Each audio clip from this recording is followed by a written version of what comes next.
Investing is a long-term way of putting your cash in a bank or brokerage account where it can earn additional money, also known as returns. Returns can come in three forms: interest, dividends and capital gains. Interest is usually the safest form of returns and is the type you would earn in a bank account or investing in government bonds. Dividends are set amount you received each quarter or year. Dividends are earned on stocks like Google and are riskier than interest.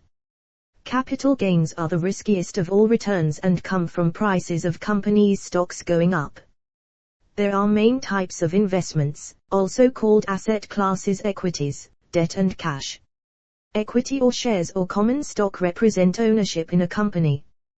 There are many different ways to classify shares, but some of the most important factors to look at are risk and return. This can lead to stocks being categorized as a defensive stock, growth stock or speculative stock.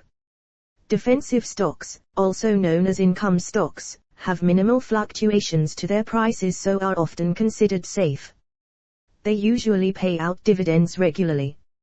Growth stocks are stocks that are expected to grow at a rate above the average market growth.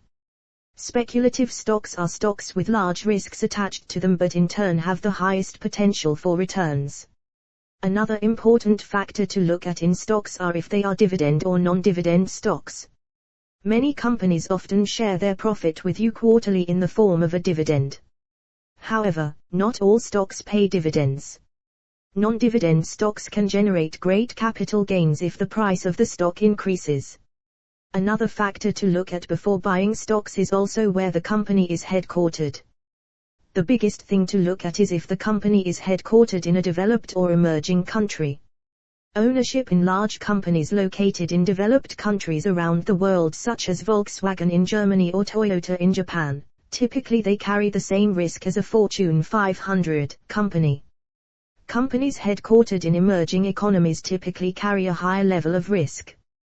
These are shares in companies in developing nations such as Brazil, Nigeria and South Korea.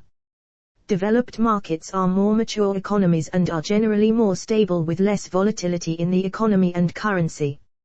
Developed nations include the UK, though not for long, USA, Germany and Japan. Next up is debt. Debt can come in many forms. One form of debt is bonds. Bonds are just a loan to a company or government. The two most important things to look at in a bond are the duration and credit risk. Bond maturity or duration can range from as little as overnight to 30 years, and some have issued bonds up to 100 years. The longer the duration of the bond, the riskier it is. Due to this added risk, long-duration bonds have a higher interest rate. Credit risk in bonds is how likely the bond issuer is to default on their payments of principal and interest. The more likely they are to default the stock, the higher the interest rate. Bonds can be risky, however, in general bonds are less risky than stocks. This is because if a company goes bankrupt it needs to pay its debt holders, while shareholders will generally get zero or very little in a bankruptcy. The value of bonds can fluctuate due to interest rates. This is because bonds and interest rates are competitors, so when interest rates increase the value of your bond goes down, and when interest rates decrease the value of your bond increases. Cash is the least risky of the three. But just because there is low risk, this doesn't mean there is zero risk. If you hold too much cash, you are at the risk of inflation reducing the purchasing power of your money. Inflation is a risk that can sneak up on you over time. When prices go up, your purchasing power is lower. So, if your salary and investments don't keep pace with inflation, you will be poorer over time. That's why keeping everything in cash isn't necessarily the best thing. How do you invest in stocks, bonds or cash?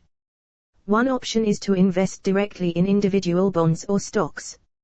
Another way is to invest in a fund. In the US, the most typical type of fund is called a mutual fund.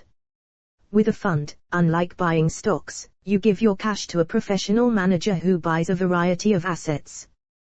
The value of each unit will rise or fall depending on the value of the underlying investments owned by the fund.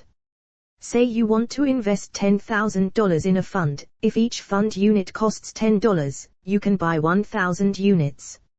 9 months later, if each unit is worth $13, your investment is worth $13,000.